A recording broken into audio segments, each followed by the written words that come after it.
예레미야 36장 1절에서 우리 19절 말씀 보겠습니다.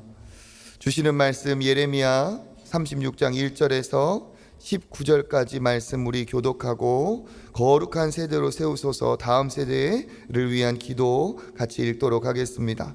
36장 1절입니다.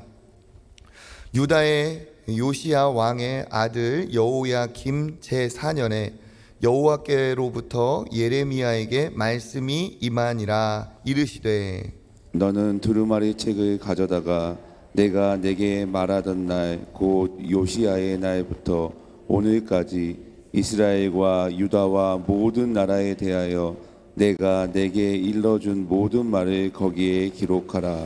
유다 가문이 내가 그들에게 내리려 한 모든 재난을 듣고 각기 악한 길에서 돌이키리니 그리하면 내가 그 악과 죄를 용서하리라 하시니라.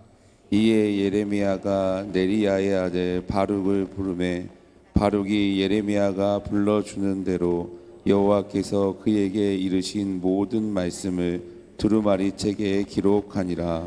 예레미야가 바룩에게 명령하여 이르되 나는 붙잡혔으므로 여호와의 집에 들어갈 수 없으니 너는 들어가서 내가 말한 대로 두루마리에 기록한 여호와의 말씀을 금식일에 여호와의 성전에 있는 백성의 귀에 낭독하고 유다 모든 성읍에서 온 자들의 귀에 낭독하라. 그들이 여호와 앞에 기도를 드리며 각기 악한 길을 떠나리라.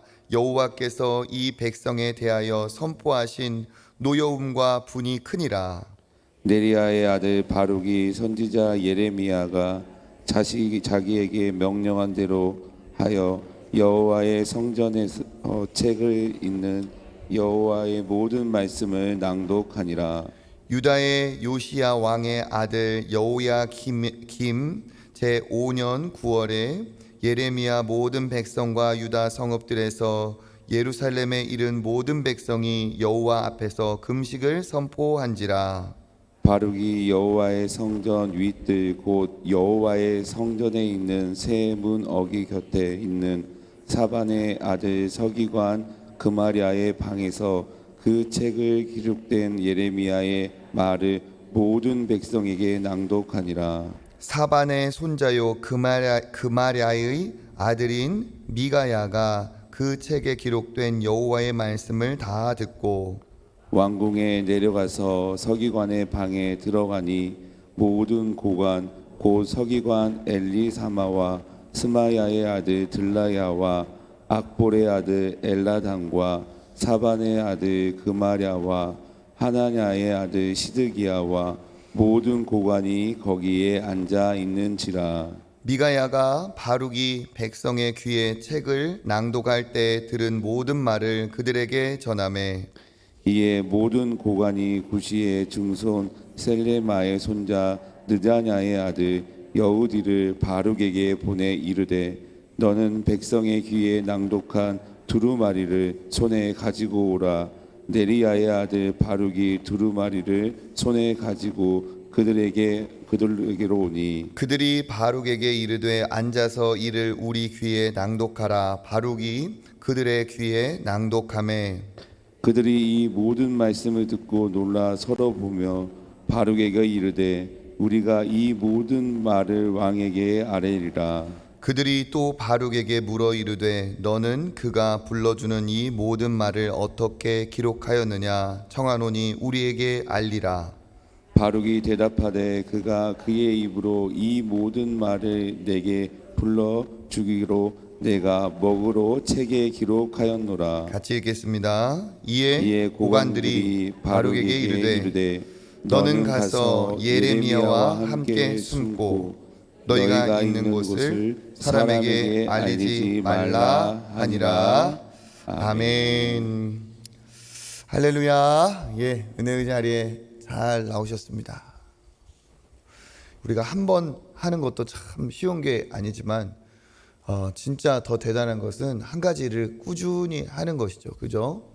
예, 여기 나오신 거의 모든 분들이 매일 아침 꾸준히 하나님 앞에 새벽을 기도로 깨우시는데 하나님께서 큰 은혜와 복으로 대대 채우시기를 축복합니다.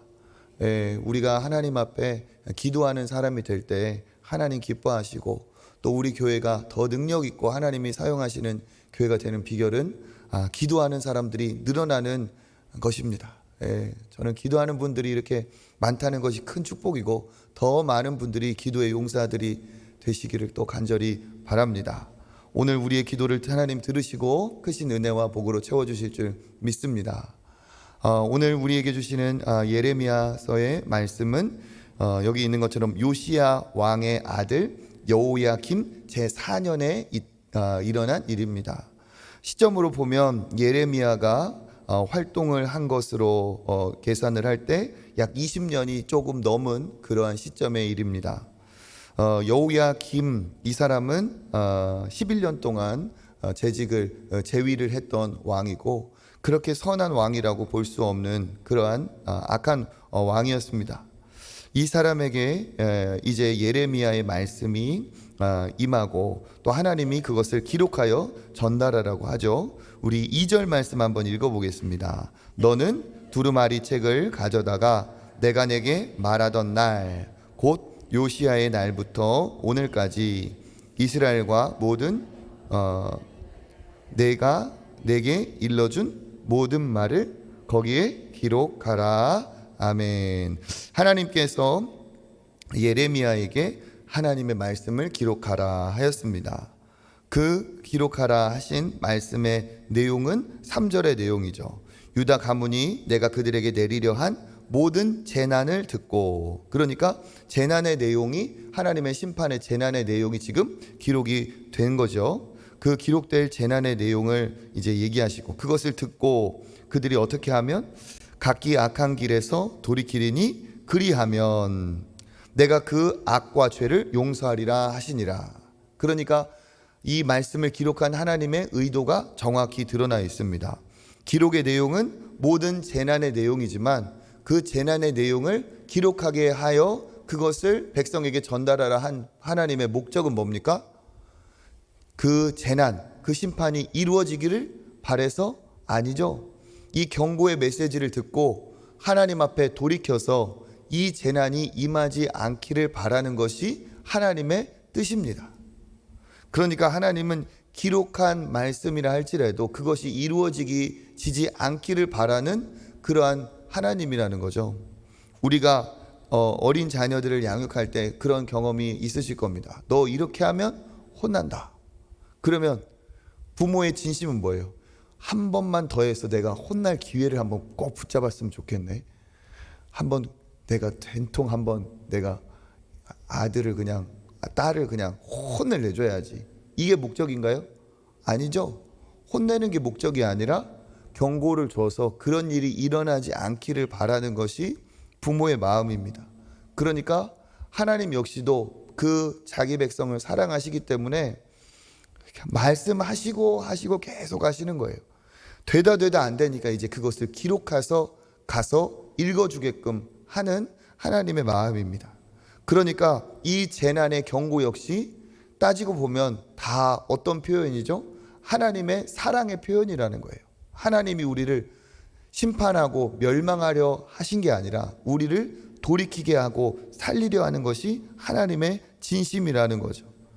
그러한 명령을 듣고 예레미야가 어떻게 합니까? 네리야의 아들 바룩을 부릅니다.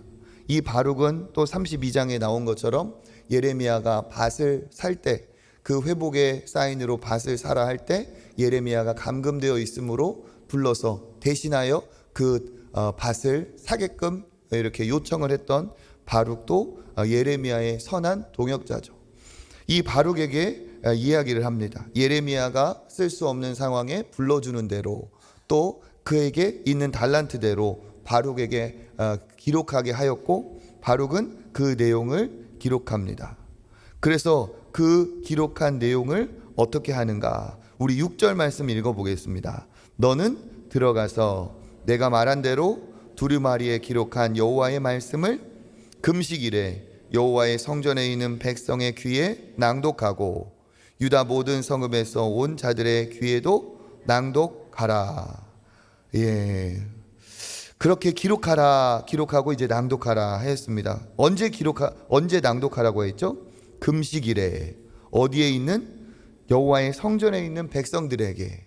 그러니까 이 금식이 있는 날이 있었고 가서 이 날에 선포를 하라, 읽으라 얘기를 했습니다. 금식하다는 말은 어떠한 이제 모여서 할 이유가 있는 거죠. 정황상 살펴보면 금식은 아무나 선포할 수 없고 이렇게 백성들이 모여서 금식하며 기도한다는 것은 쉬운 일이 아닙니다. 그러니까 이것은 이 정황상 보면 왕의 소집이고 왕이 국가의 위기 상황, 재난을 선포한 거라고 볼 수 있습니다.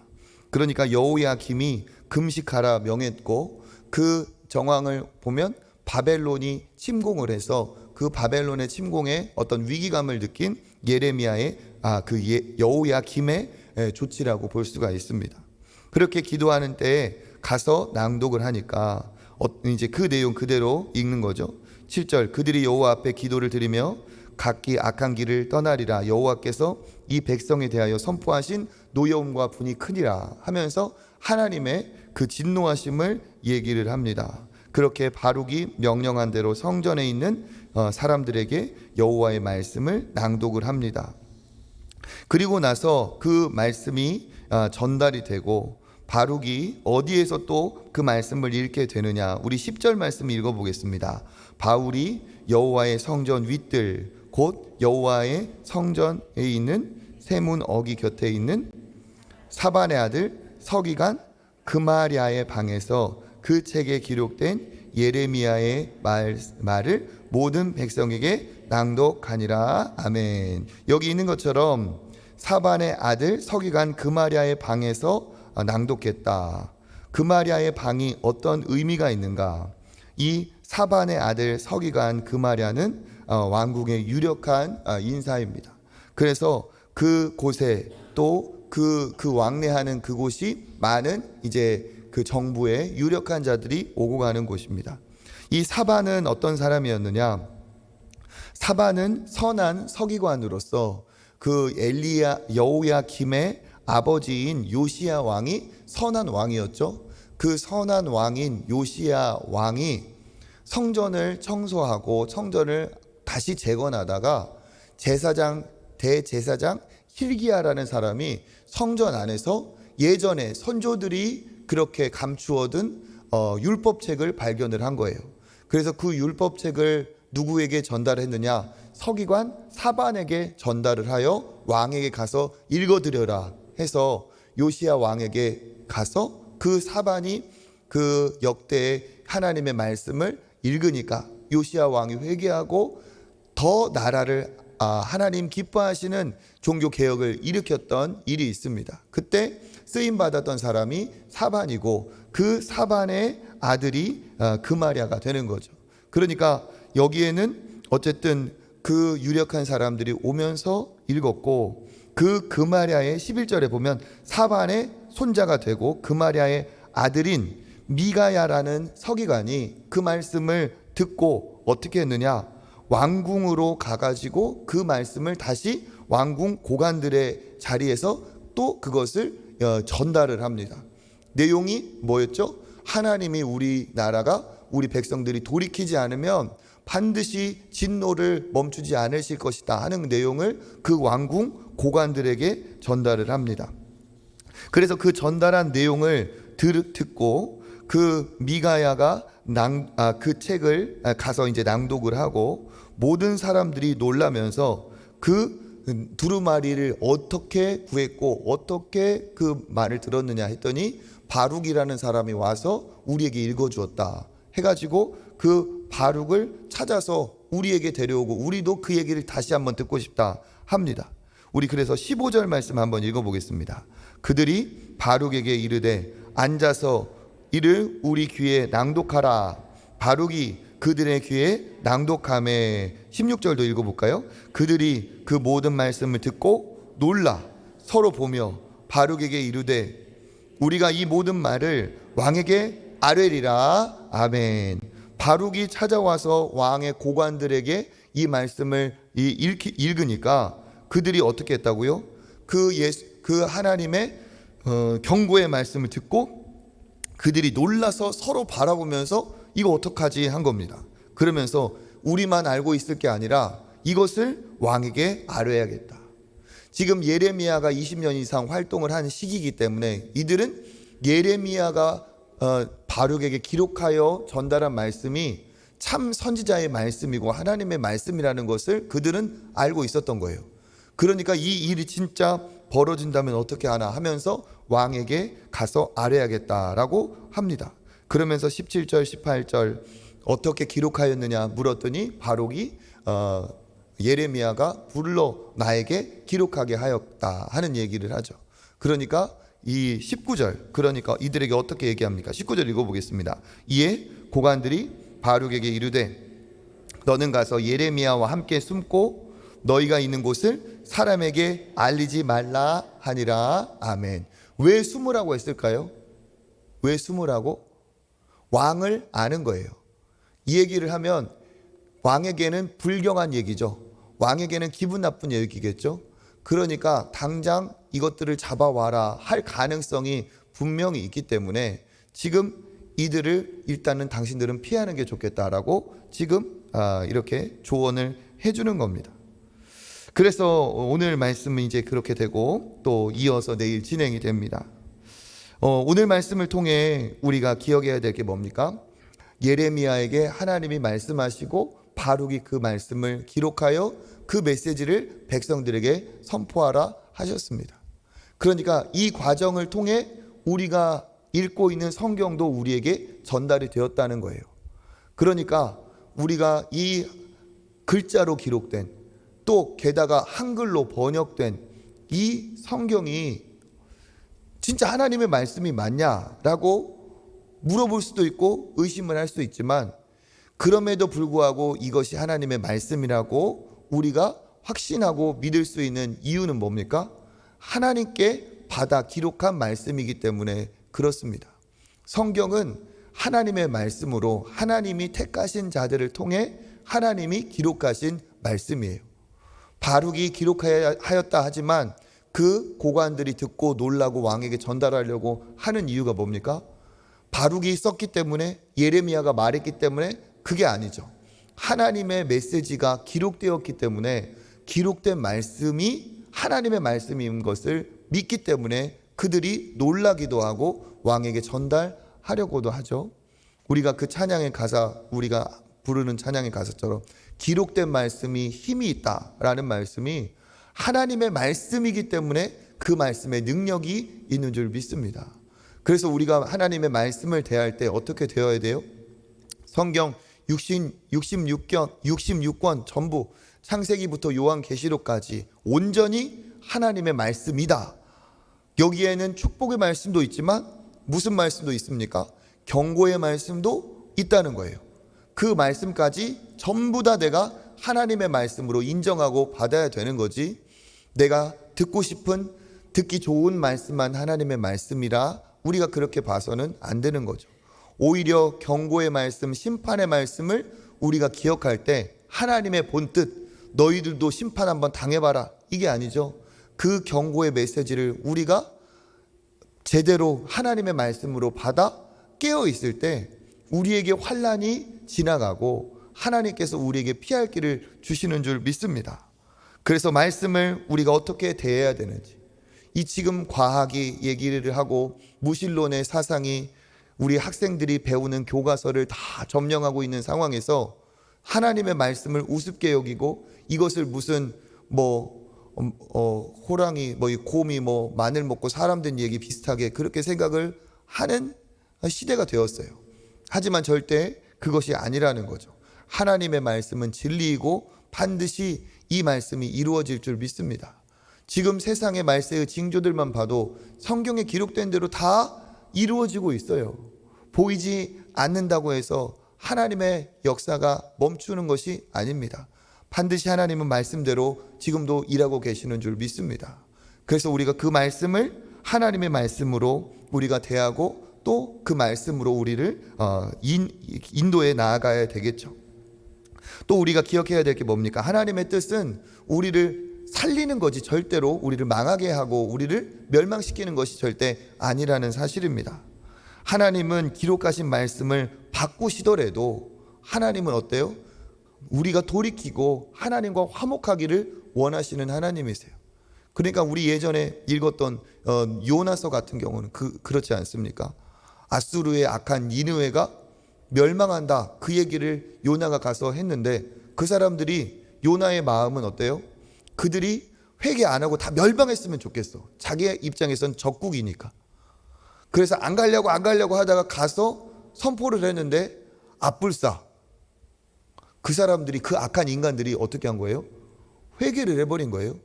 그러니까 하나님이 심판을 하신다고 했다가 심판을 어떻게 하셨어요? 거두어 드렸죠. 그러니까 요나가 화가 나가지고 하나님 앞에 이게 뭐냐고 막 지금 따지는 게 요나서잖아요. 하나님의 본심은 무엇이냐? 어떠한 악인이라 할지라도 돌이키면 받아주시고 이해해 주시고 용서해 주시는 것이 하나님의 본심인 줄 믿습니다. 그렇기 때문에 우리에게 누구를 보내주셨죠? 그렇죠. 우리에게 예수 그리스도를 보내주셔서 예수 안에서 회개하고 돌이키면 용서받지 못할 사람이 없도록 생명의 성령의 법을 새롭게 예수 안에서 우리에게 주셨습니다. 이게 하나님의 본뜻이죠. 부모의 마음은 책망하는 것이 아니라 듣고 돌이켜서 내가 정말 기뻐하는 자녀가 되기를 원하는 겁니다.